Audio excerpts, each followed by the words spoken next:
Olá, seja muito bem-vindo a um Power Play aqui, diretamente da Dunamiscom. Maravilhoso. Maravilhoso, estamos aqui, se você tá vendo por vídeo, você vai conseguir ver o pessoal em volta. A gente tá muito feliz de estar aqui. É um Power Play, uma collab entre Dunamis Hangout, Positivamente e Hub Podcast. E nós também temos um super agradecimento aqui, porque o Power Play só é possível pelos nossos patrocinadores. Muito obrigado. Muito obrigada. Agradecer aí o pessoal das Sobrancelhas, agradecer também o pessoal da Avivá e também da Destra. É uma alegria estar aqui, vocês fazem parte disso. E também agradecer os nossos convidados muito especiais de hoje. Então, primeiro, Davi, muito obrigada por estar aqui com a gente. Zoe também, muito especial ter vocês aqui hoje. E nesse assunto, que é um assunto que acho que a gente precisa cada vez falar mais, né? Bom, meu nome é Bruna Moretti, eu tô aqui com... Eu sou o Nick. O Nick. E eu gostaria que vocês dessem uma breve introdução de vocês. A gente tá deixando todos os convidados se introduzirem como eles gostarem ou se sentirem melhor. 1 minuto. Como você se apresentaria? Difícil, né? É que tem muita coisa. Não. Meu nome é Zoe Lili e sou artista plástica, né? Hoje se diz artista visual e psicanalista, e tô no Dunamis há muitos anos já, desde o início. Desde o início. Bom, eu sou Davi, tô muito feliz de estar com vocês, sempre uma alegria. Irmão quase adotivo da Zoe, né, Zoe? Sim. E sou pesquisador, professor. No meu doutorado na USP, eu estou estudando sobre direito, cinema e violência. Então, uma pesquisa interdisciplinar, tema pulsante. Já fui diretor de tabloide cultural em Minas Gerais. Tem um programa na Univesp, que também é sobre cultura, chama Futuro Imediato. E é sempre muito bom a gente conversar com vocês. Muito bom. Eu queria... Acho que um ponto importante de falar, Vamos estamos lá. aqui com um pai e uma mãe também. Casados, com família. Então é muito especial receber pessoas que estão aí E nessas você que tá áreas assistindo também. a gente, case direito. Em nome de Jesus, amém. É isso aí. A gente tá numa missão. Tô vendo. A gente pegou o embalo do Eu Escolhi Esperar do Nelsinho e a gente tá casando profeticamente as pessoas. Bem, não pode só casar. Casar bem. E eu queria começar... Eu não sabia que você ia puxar essa. E começar a conversa com uma provocação que eu ouvi do Theo, quando ele trouxe um pastor europeu em algumas igrejas, e ele entrou numa igreja brasileira e ele falou como a igreja era feia. E ele começou a conversa com a provocação de que o evangélico pentecostal brasileiro, ele estava esquecendo a parte da beleza. E o nosso episódio é sobre isso, sobre a importância da beleza, que Deus se importa com a beleza. E eu queria só começar com essa provocação para trazer dentro da experiência de vocês o porquê beleza importa. Só quero acrescentar nessa história, porque esse pastor ele ficou muito impressionado com o fogo brasileiro, né? Isso. Então, com a paixão por Jesus e as pessoas ali prostradas. Mas ele falou, mas eu tenho um ponto, que as igrejas, elas são feias. Então... a gente pode discutir a partir Eu queria daí. trazer essa provocação pra gente começar a conversa nisso. Bem, esse é um assunto que vai longe, né? Eu acho que isso já faz parte da história da igreja, né? Muitos anos atrás. Existe essa... Claro que tô aqui com um historiador, mas vou falar o que eu já ouvi, o que eu estudei. Mas por muito tempo, a beleza, quando ela começou a surgir, especialmente no Renascimento, ela começou a ser motivo de idolatria dos artistas, e isso gerou muitas questões dentro da igreja, especialmente quando a igreja se tornou, dividiu a católica e a protestante, e ali então o artista, ele não era só aquele que tinha uma habilidade, ele tinha um talento sobrenatural, e começaram então a idolatrar. Então, para que não caísse nisso, a igreja foi então se separando sem perceber muito daquilo que era considerado belo, né? E daí também entrou, acho que especialmente na igreja mais, assim, eu falo, brasileira, essa coisa de que Deus olha o coração, né? E que o que importa é o nosso coração. E realmente o que importa é o nosso coração. Porém, o nosso coração, ele é cheio de coisas que Deus colocou dentro dele, que são belas também. E que quando a gente entra em contato com essa beleza, Deus é expressado também dessa forma. Muito bom. Então, às vezes, eu acho que a gente entra no desequilíbrio, né? Assim como a falta de técnica musical, a falta de oratória, a falta de várias coisas dentro da igreja, porque o que importa é o coração. mas Deus, ele está em tudo que a gente faz, não está somente só olhando o nosso coração. A identidade de Jesus em nós precisa ser expressa em todas as formas possíveis, né? Muito bom. Deus é a fonte de tudo que é bom, belo, verdadeiro. Ele é a própria verdade. Deus é a própria beleza. O salmista, ele fala exatamente isso. Eu quero contemplar, né, no templo do Senhor a sua formosura. A maior promessa feita ao ser humano em toda a Bíblia é que um dia os puros verão a Deus. Não tem nada acima disso, né? Os teólogos até chamam isso a visão beatífica. Quer dizer, Deus é tão belo que assim, a gente zerou o game, né? Como se diz, né? Zerou a vida. Você vai ver o que mais você quer, né? O que mais que você quer? Bem-aventurados os puros de coração, porque eles verão a Deus. Hoje vemos de um modo, mas um dia o veremos como Ele é, diz a palavra. Busque, pois, a paz e a santificação, sem a qual ninguém verá o Senhor. Então, nós servimos um Deus que é belo, um Deus que é criativo, que a primeira linha da Bíblia fala sobre criatividade. Deus criou os céus e a terra. E é interessante que Deus poderia criar tudo pronto.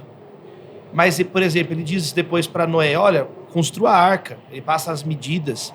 Meu amigo Daniel Guanais me alertou para esse ponto uma vez. Deus falou para Moisés, ó, aqui tá o tabernáculo vai ser assim, bonito, Bezalel cheio do Espírito, com obra de artista para fazer as coisas, com capacidade artística para executar aquelas coisas. Deus não podia dizer, haja tabernáculo, haja arca. Muito bom. Mas ele nos chama para criar junto com ele, né? Então tem beleza na missão. Como são belos os pés daqueles que anunciam o evangelho, as boas novas. Jesus, ele falou assim, resplandeça a vossa luz diante dos homens para que vejam suas boas obras. Poderíamos dizer, suas belas obras, suas boas obras artísticas e assim glorifiquem o Pai que está no céu. Agora, acho que um ponto que a Zoe, para fechar aqui, colocou, é que muitas vezes a igreja se tornou o quê?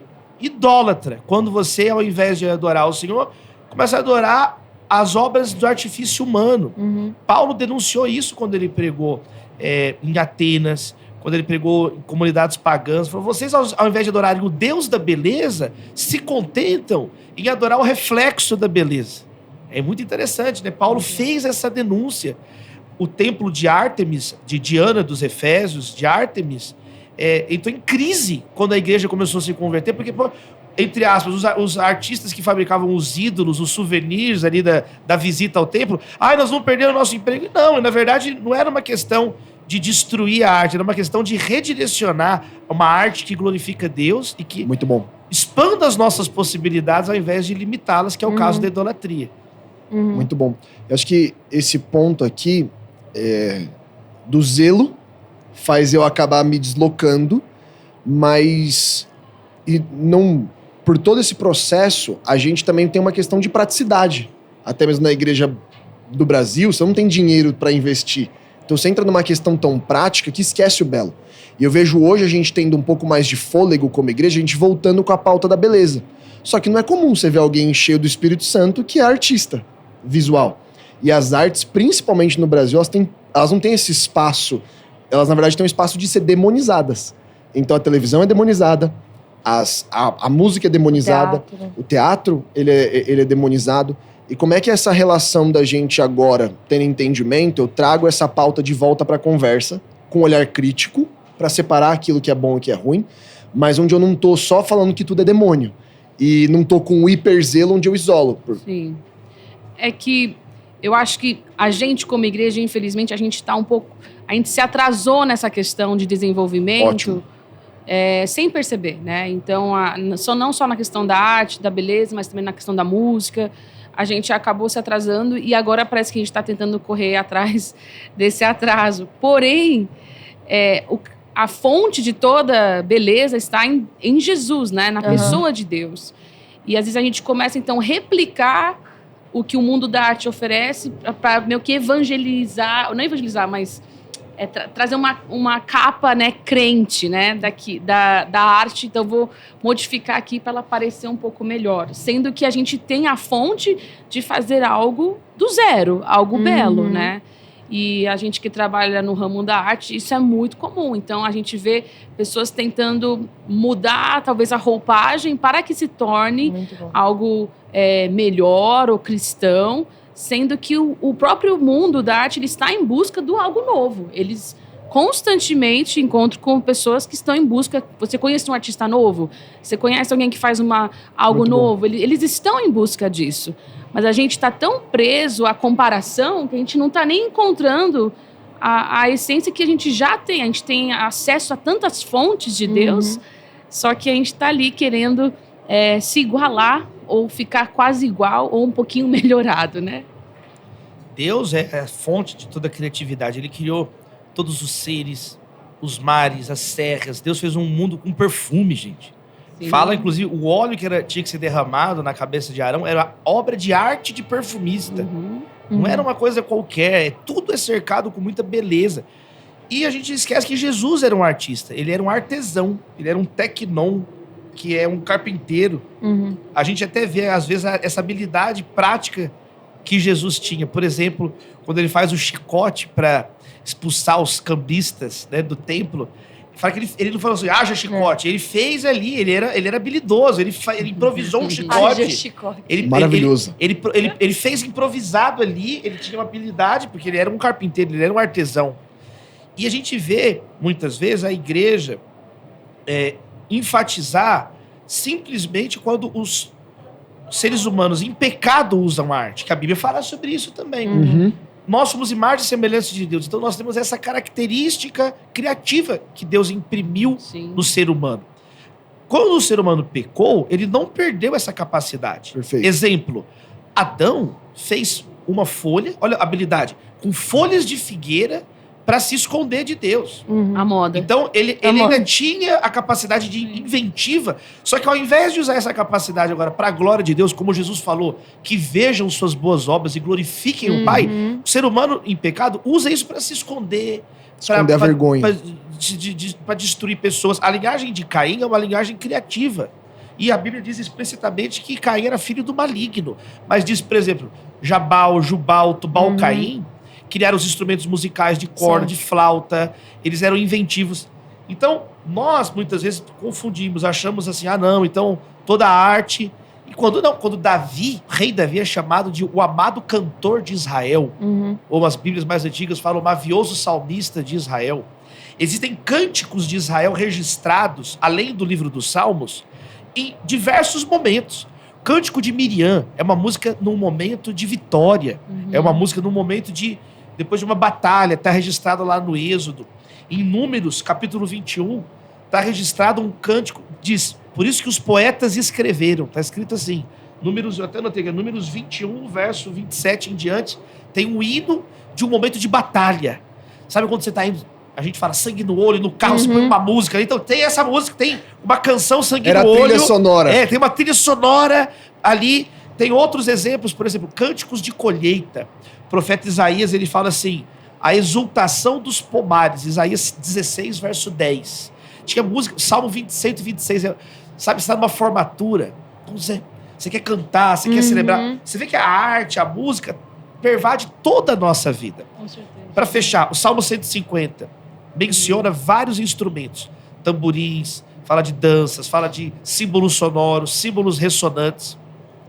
Quando você lê a Escritura, cada um desses símbolos representa um momento na vida de Israel. Tamborim, momento de batalhas e conquistas. A trombeta era na hora de convocações solenes. As flautas eram instrumentos usados no dia a dia. Quer dizer, a gente tem que pervadir a nossa vida com arte. Jesus falou, olha os lírios do campo. Sim. O problema é que tem gente que só olha os delírios, só quer olhar coisa feia, Maravilhoso. e a alma fica colorida de tristeza, aí fica difícil. Você tocou num ponto muito importante. Tocou num ponto muito importante, Davi, que é a beleza, ela pertence ao próprio Deus. Então, beleza é um atributo do Senhor.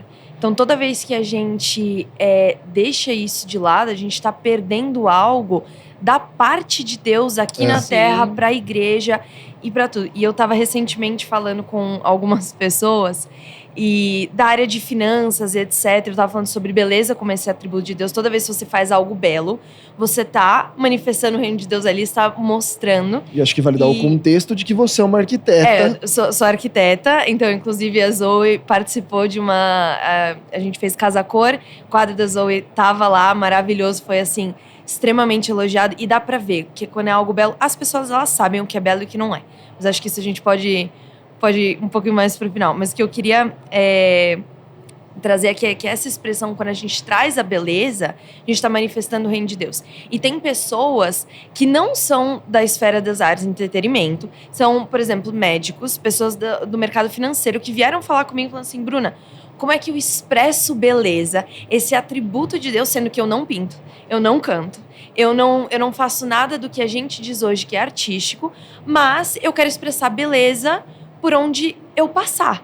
E aí eu queria que vocês falassem um pouquinho de como uma pessoa, por exemplo, do mercado financeiro pode trazer a beleza mesmo como atributo de Deus aonde ela está.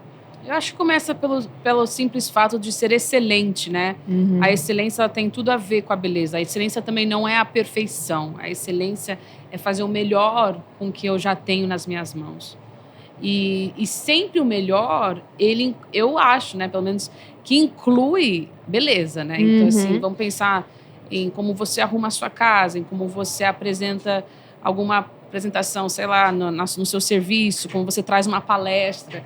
Talvez não seja uma beleza visual, mas existe beleza na oratória, existe beleza na maneira de conversar, de se vestir, de se portar, de ter bons modos.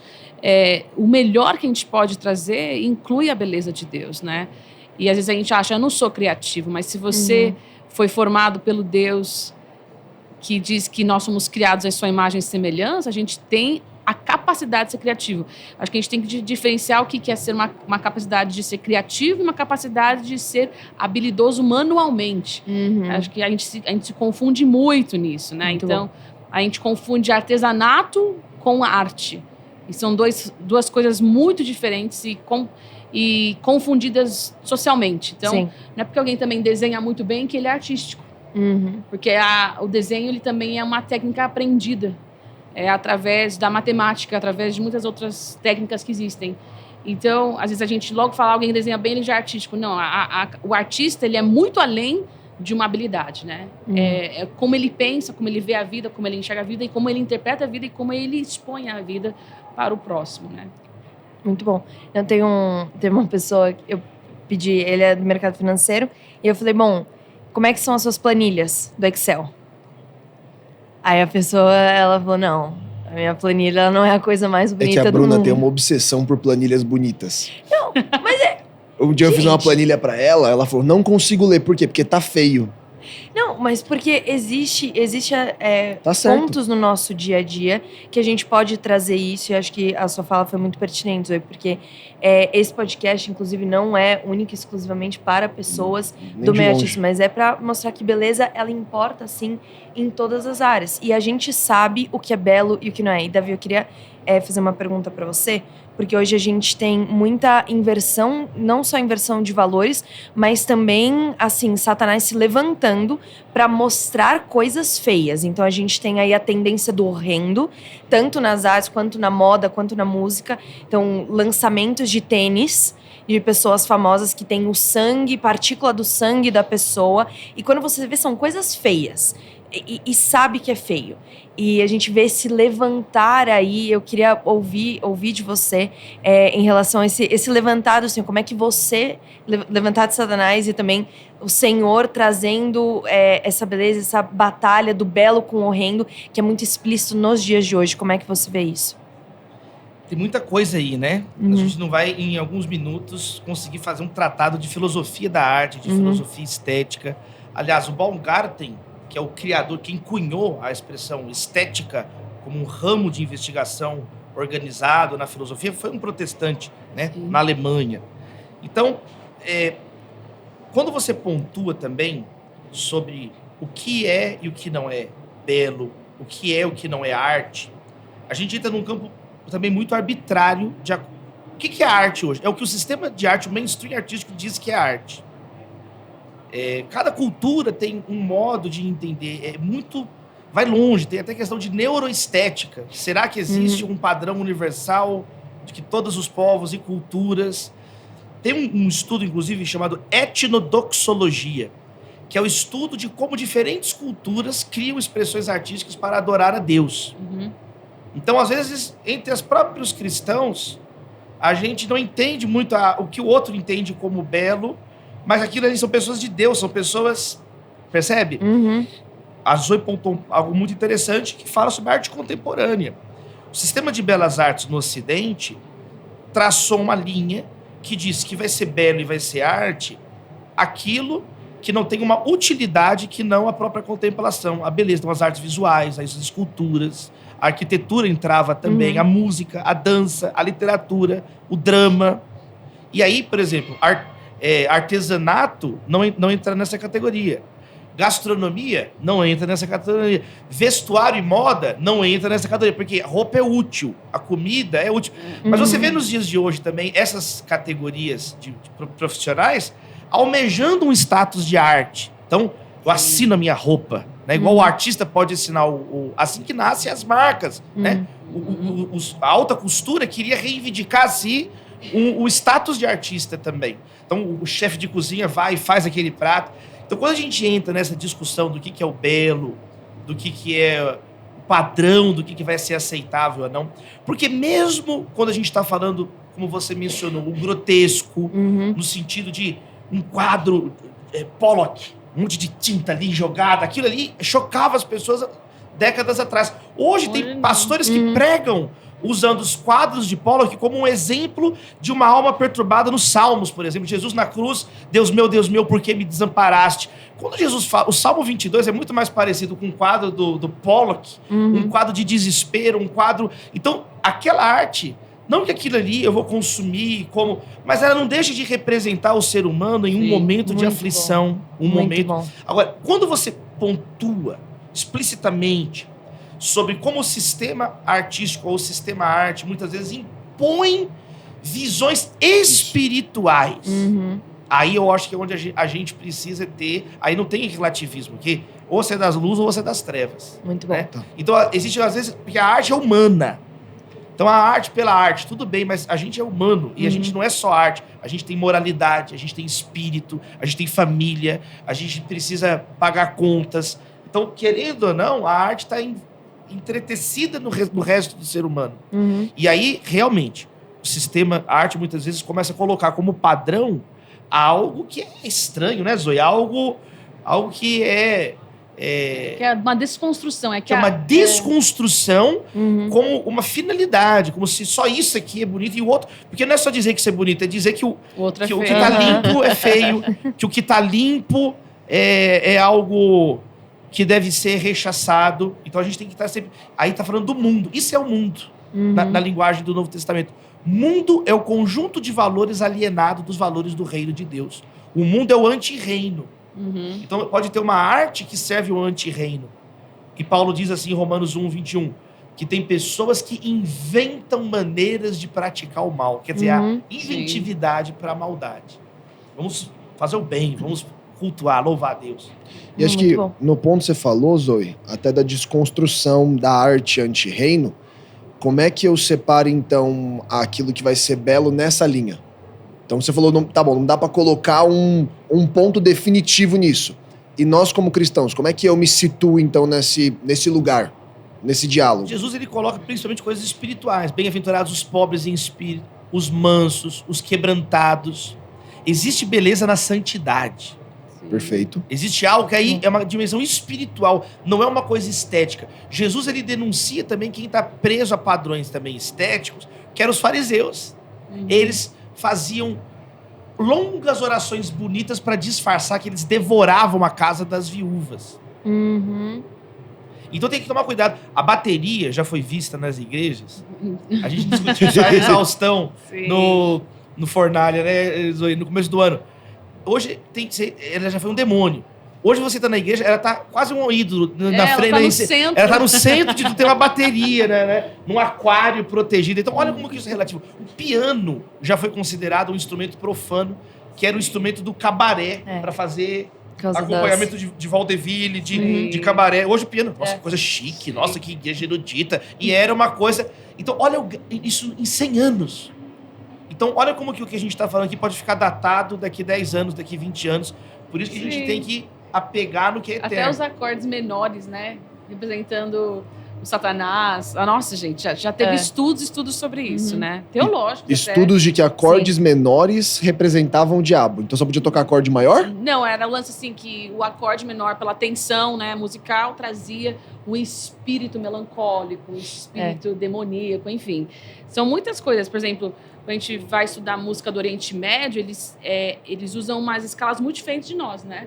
E eles falam que isso gerava invocações. Então, assim, já teve muita conversa sobre isso. Mas tudo volta, ao porquê.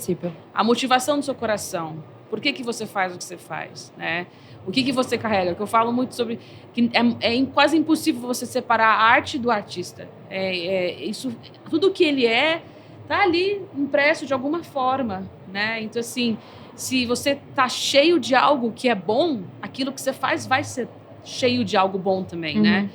Então, às vezes, a gente quer tanto entrar num formato, mas a gente não tá vendo realmente o que tá acontecendo aqui dentro de nós, né? Eu gosto muito disso que a Zoe fala, essa devoção dos servos e das servas de Deus ao Senhor, a gente fica estupefato diante do amor de Deus, o amor de Deus nos constrange. E quando a gente traduz isso, então, em gratidão, em louvor, com as nossas palavras e ações, isso deixa o mundo impactado. Alain de Botton é um filósofo contemporâneo, né, ateu, cético, e ele tem um livro chamado Religião para Ateus, né, para não religiosos. E ele começa o livro falando isso. Ele fala assim, gente, às vezes é insuportável a igreja, os cristãos, mas nós temos que reconhecer o povo para fazer boa arte, né, os quadros, as poesias que eles conseguem realizar. O que tem neles? Ele começa com uma pergunta que ele não sabe responder. Ele, pelo menos, tem uma honestidade intelectual brutal, né? Fala, olha, tem algo, a gente tem que reconhecer, saber o que seria do mundo sem a arte que os cristãos produziram. Muito bom. Muito bom. Você quer puxar? Não. Não, porque eu acho que a gente entrou aqui no ponto, de novo, o que seria do mundo sem a arte dos cristãos? E eu queria voltar no que você falou anteriormente, Zoe, de que hoje a gente está com o hábito apenas de copiar adaptando, mas não de criar em si. E se essa veia da criação se perdeu, a gente já dialogou bastante do porquê ela se perdeu, mas como é que a gente retoma então? Como é que a gente volta a produzir, criar, incentivar uma igreja que cria, incentivar essa... A gente está numa conferência que a faixa etária é 22 anos. Todo mundo aqui é universitário jovem. Como é que a gente incentiva a voltar à produção criativa, de qualidade, com beleza? Eu acredito que o incentivo ao estudo, à educação é fundamental para a gente mudar qualquer cultura, para a gente conhecer coisas novas também. Eu vejo, às vezes, que o crente, infelizmente, estuda pouco, ele prefere, talvez, garantir alguma coisa na vida dele, mas, assim, ele não pensa, eu vou estudar e me aprofundar num assunto. Então, muitas pessoas elas têm uma boa vontade, mas elas não pararam para desenvolver uma habilidade, né? Perfeito. Então, assim, o estudo... ele te faz ser excelente, né? Então, muita gente fala assim, eu quero fazer diferença na minha agência, no ateliê, na galeria X e tal. Eu falo que coisa boa é difícil ser ignorada, né? E às vezes a gente está tão focado em, sei lá, pintar um Jesus na cruz, em vez de fazer uma baita arte que o cara fala, nossa, que criativo, isso foi bonito, foi bem feito, né? Teve um estudo, um processo criativo bem elaborado. Mas como que você vai fazer isso se você ficar só no seu quarto, vendo Pinterest, né? Pegando referência do Instagram, se você nunca nem estudou nada, né? Então, assim, o estudo, eu falo que é um fundamento, assim, pra gente conseguir sair desse lugar de às vezes, estreiteza de mente, né? É muito bom, tem uma diferença de invadir o território artístico ou de pervadir. Invadir tem uma visão assim, saiam daqui, nós vamos fazer do nosso jeito. É uma coisa meio bruta, às vezes meio ignorante, como o Zoe pontuou. Pervadir é entrar pela porta da frente, é atravessar, é entrar com legitimidade nos espaços artísticos. Então, você não vai entrar nesses lugares, eu fico vendo jovens, eu quero transformar a cultura brasileira. Não vai no museu, não vai numa galeria, não tem uma gota de interesse. Mas é tudo endemoniado, tá vendo? Replica, justifica a sua preguiça, né, com bravatas, enquanto que a fé cristã sempre foi pioneira nas artes. Veja só, especialmente agora na nossa tradição evangélica, protestante, Martinho Lutero que criou os corais com mulheres. Não podia ter mulher cantando na igreja, era proibido. Os corais na igreja católica, não podia. Aí ele incorpora na adoração as mulheres. Por quê? Porque estava na Bíblia que toda a terra adora a Deus. Como que as mulheres não podem cantar? Ao entrar o soprano nas vozes, Por isso que surge a harmonia musical, é filha da igreja protestante. Uhum. Bach, mais de um terço das composições dele, na verdade, não são dele. É ele anotando, traduzindo para a notação musical, que ele próprio estabeleceu, os hinos luteranos da igreja. Então, as mulheres, todas as cantoras de hoje, no mundo secular, são, direta ou indiretamente, filhas, de certo modo, de uma atitude protestante de colocar as mulheres para cantar. E elas têm escola de canto, especialmente no nosso contexto de igrejas mais ligadas ao Ocidente, né? Porque a igreja é uma coisa muito maior que a igreja ocidental, né? Perfeito. Agora, no quadro também, Rembrandt era a escola de pintura holandesa. Van Gogh era seminarista, filho de pastor, né? Tinha suas perturbações, seus problemas psiquiátricos, mas ele coloca muito da fé dele, não só na motivação, nos motivos, o bom samaritano, cenas bíblicas, mas ele recriava. Vocês já viram a Santa Ceia de Van Gogh? É Jesus servindo mesa num café. Jesus é um garçom, é a versão van Goghiana da última ceia do Senhor, colocando criatividade. Então, que nós possamos ter esses novos insights do Deus de toda a arte. Muito bom. Muito bom. E, Zoe, até só pra gente... chegou. Chegou. Calma que o jabá já vem. Que tem coisa boa. Mas eu queria muito entrar nessa provocação de... Tudo bem, eu sou um jovem... Tô curioso. Evangélico. Daqui é a nova edição. Mudou a capa. É que eu fiz isso aqui, ó. Eu sei. Sou um jovem evangélico. Eu sinto um chamado artístico para isso. Como eu estudo e me preparo? Não é no Pinterest, não é olhando no Instagram. Tem inúmeras instituições de arte no mundo inteiro, pessoal, para você estudar. Existem também cursos online. E uma das coisas mais dinâmicas é também estar inserido nesse universo. Você conhecer outros artistas, você trocar informações, feedbacks com outras pessoas. Eu acho que é um mundo infinito. É um mundo um pouco difícil de entrar, a gente sabe, mas é um mundo que está muito faminto pela presença de Deus, né? Muito bom. A gente não vai entrar, a gente precisa entrar com humildade. Às vezes a gente entra com muita imaturidade, né, empolgação, e a gente não está disposto a escutar, né, e aprender. Então, Muito o coração de um eterno aprendiz é fundamental para a gente conseguir fazer a diferença. Muito bom. Isso que a Zoe falou, é um mundo muito carente de pessoas com princípios de integridade, de ética. Quando vocês olham, por exemplo, a origem desse movimento Me Too, eram mulheres que eram abusadas sistematicamente no meio artístico, no cinema, os tubarões de Hollywood, na ópera, e começaram a denunciar, falaram, a gente não tem como progredir na nossa carreira artística, a gente é abusada sistematicamente, são predadores. Perfeito. Porque muitas vezes a igreja se cala. Jesus falou, as pedras vão clamar. É isso. As pedras clamam por justiça nesses espaços, e muitas vezes a gente numa postura muito defensiva. Então, vamos criar beleza para a glória de Jesus. Muito bom. Muito bom. Acho que uma consideração final? Não, antes disso... Antes da consideração Zoe, final? Ok. você precisa falar. Então, isso aqui, pra quem não conhece a Casa da Porta Vermelha, o Davi até fez um endosso aqui super especial. Saiu agora, ontem, a segunda edição. Tá linda a capa nova, hein? Tá bonito, né? E a gente incluiu... Tem ilustrações de uma artista chamada Anitta Raibara. Eu troquei as minhas por delas, que elas são mais elaboradas, eu gostei. E após cada capítulo, agora, os extras que tem aqui sempre um exercício prático, que a pessoa pode fazer no livro ou em casa, sei lá, como ela quiser, refletindo. E daí a gente mesclou isso com a música.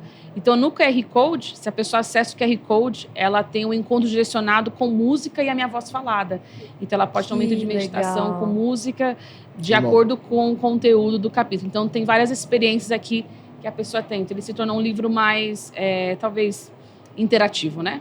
Então, é isso. Muito bom. E também temos a mesa com ele, mais livros da Zoe. A gente trouxe um enxoval inteiro. A gente tem bastante coisa, você pode conferir no site da Quatro Ventos. Ou se você estiver ouvindo a gente aqui na Duramiscon, passa no stand da Obrigada. Quatro Ventos. Davi, obrigado pelo seu tempo. Obrigado pelo carinho. Não, desculpa, pode... Não, você quer fazer uma consideração? É só pra acrescentar algo que vocês falaram da carência, de beleza, ela não é tangível, a gente não consegue pegar ela na mão, não é o que a gente abraça ela e coloca lá no nosso colo, mas ela é algo perceptível.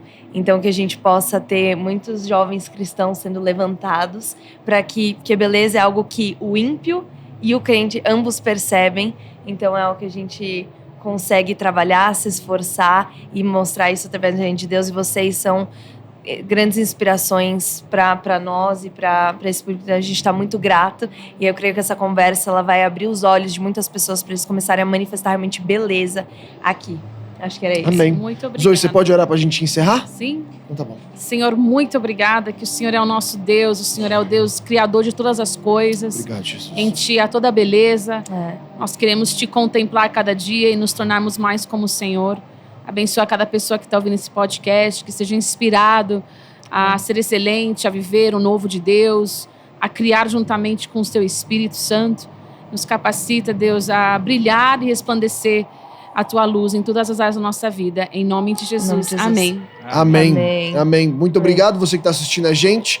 Obrigado aos nossos patrocinadores, Destra, Avivar e... E sobrancelhas. E tem algo só, a gente falou sobre estudo e a Destra tá com Destra for the Nations. Então, uma escola de inglês para cristãos. Então, ó, tem que estudar, mas também tem que estudar inglês. Você vai lá no Destra for the Nations, clica no link da bio deles que você vai encontrar bastante coisa lá. E o nosso terceiro patrocinador, que é a Sobrancelhas, que temos tem um presente. Ah, é um presentinho. Aqui. Pegou?